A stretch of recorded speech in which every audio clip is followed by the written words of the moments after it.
¿Quieres ser gobernado por alguien que sigue tu fe o por alguien que pueda usar la fe contra ti?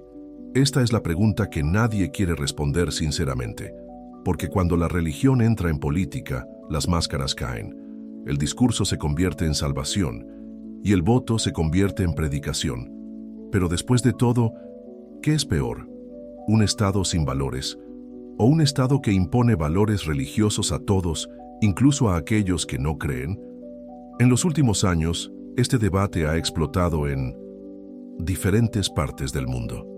Grupos religiosos ganan espacio en el poder, líderes espirituales que influyen en las elecciones, los políticos que usan versos como argumentos y púlpitos como estándar. Mucha gente ve esto como una señal de esperanza. Finalmente tendremos gobernantes con principios, con fe, con moral. Otros ven una alerta roja.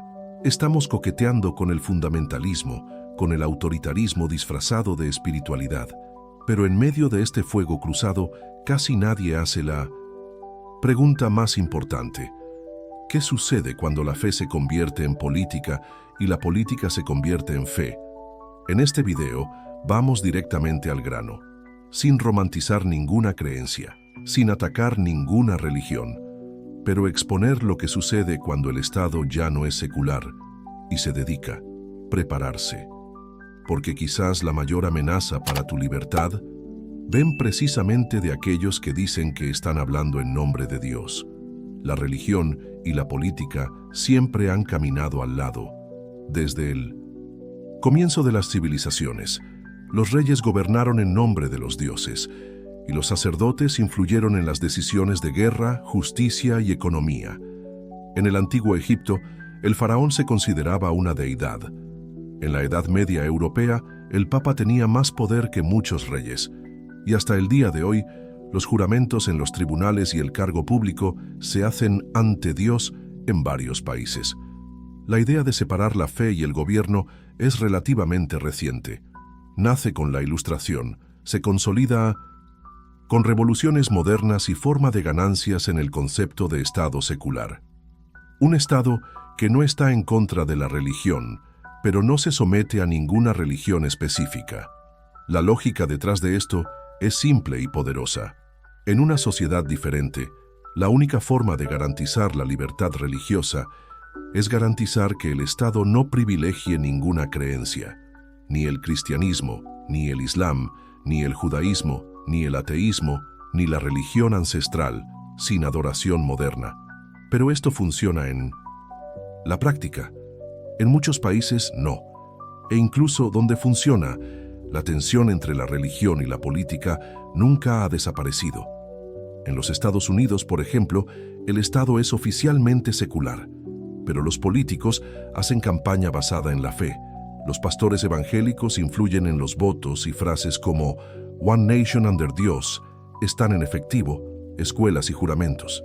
En Brasil, el artículo de la Constitución establece que el Estado es secular, pero los líderes religiosos comandan en cimeras en el Congreso, influyen en las políticas públicas y transforman los púlpitos en plataformas electorales.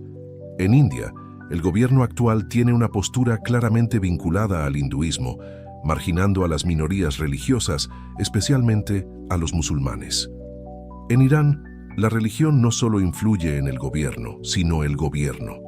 Un estado teocrático, donde los líderes religiosos tienen la máxima autoridad y donde la política y la fe se fusionan por completo. ¿El resultado? Represión, intolerancia y persecución de aquellos que piensan o creen diferentes. En Francia, el Estado secular se lleva al extremo, hasta el punto de prohibir los símbolos religiosos en las escuelas públicas. ¿La justificación? Mantenga el espacio público neutral, pero para muchos, esto se ha convertido en intolerancia institucionalizada. Es decir, el problema no es solo si el Estado es secular, pero mientras trata las diferentes manifestaciones de la fe dentro de la política. Y aquí viene la tensión central. Cuando la mayoría de las personas son religiosas, ¿tiene derecho a dar forma a la política basada en su fe? ¿O eso amenaza la libertad de aquellos que creen diferentes? Estamos hablando mucho más que religión. Estamos hablando de poder. de aquellos que deciden qué es correcto, qué es el pecado, qué está permitido y qué estará prohibido. Esta mezcla entre la fe y el Estado puede parecer natural para muchos, pero cuando se consolida sin límites, el espacio para los diferentes comienza a desaparecer. Y cuando las diferentes desaparecen, lo que viene más tarde no es la salvación, es imposición. Para aquellos que defienden la presencia de la religión en la política, el argumento es directo. Cada sociedad necesita valores, y para millones de personas, estos valores provienen de la fe. Es la religión la que enseña lo que está bien y lo incorrecto. Es lo que forma el carácter, la moral, los principios éticos de muchos ciudadanos. En este razonamiento, separar completamente la religión y la política sería negar la realidad cultural y espiritual de la mayoría de la población. Sería evitar que las personas de fe participen en la construcción de leyes y decisiones públicas basadas en lo que creen. Además, muchos afirman que es precisamente la ausencia de fe en el poder lo que permite la corrupción, la decadencia moral y la degradación de la sociedad. Los líderes religiosos, según este punto de vista, serían más éticos, más humanos y más preocupados por el bien común. Otro punto planteado es el de representatividad. Si la gente es en su mayoría religiosa, ¿por qué no pueden elegir personas que piensan como él? ¿Por qué estos líderes serían delegitimados por llevar su fe al debate público?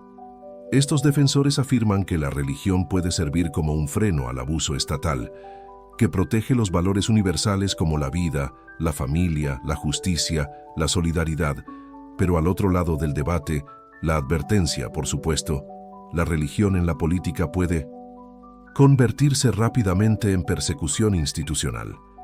Los críticos afirman que usar la fe como base para las políticas públicas es peligroso porque no hay una interpretación religiosa única. Y cuando el Estado se acerca a la religión dominante, comienza a excluir a todos los demás. Ejemplos de esto abundan.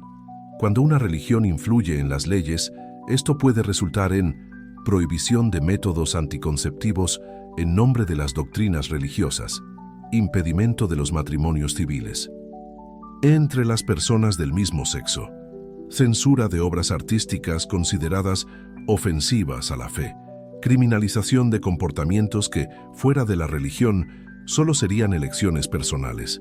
Además, cuando los políticos usan la religión como un escudo, a menudo lo que uno ve no es fe auténtica, sino manipulación. La fe se convierte en marketing, Dios se convierte en eslogan, y los líderes religiosos se convierten en cables electorales.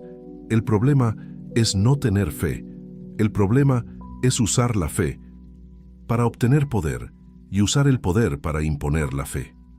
En las democracias reales, el desafío es enorme: garantizar que las personas religiosas puedan participar en la política sin transformar el Estado en extensión de un templo. Porque el Estado no puede decidir que Dios tiene razón, mucho menos quién es el ciudadano más moralmente puro. Los críticos también recuerdan que el secularismo estatal protege tanto a la religión como protege a los ateos. Sin esta separación, incluso las religiones minoritarias están en riesgo, porque solo una enviará una. Además, mezclar la fe y el poder tienden a proteger a las autoridades. Si un político dice que actúa en nombre de Dios, ¿cómo criticarlo sin ser acusado de blasfemia? Esta mezcla crea un escudo peligroso, donde cuestionar una decisión política se considera atacar a toda una religión. Al final, el Estado ya no es neutral y se convierte en un instrumento de un grupo. Y la pregunta que se molesta es simple: si mañana el gobierno está comandado por una religión que no es suya, ¿se sentirá protegido o perseguido? Aquí es donde cambia el debate figura, porque defender la mezcla entre la fe y la política solo parece buena, incluso el día en que la fe del otro llega al poder. La religión y la política tienen algo en común. Ambos tratan con el poder, uno con el poder de guiar a las almas, el otro con el poder de controlar cuerpos, leyes, vive. Separar estas dos fuerzas no es despreciar la fe, es proteger la libertad. Libertad de creer, no creer, para cambiar la creencia. Vivir sin temor a ser juzgado por el Estado basado en dogmas que no comparten.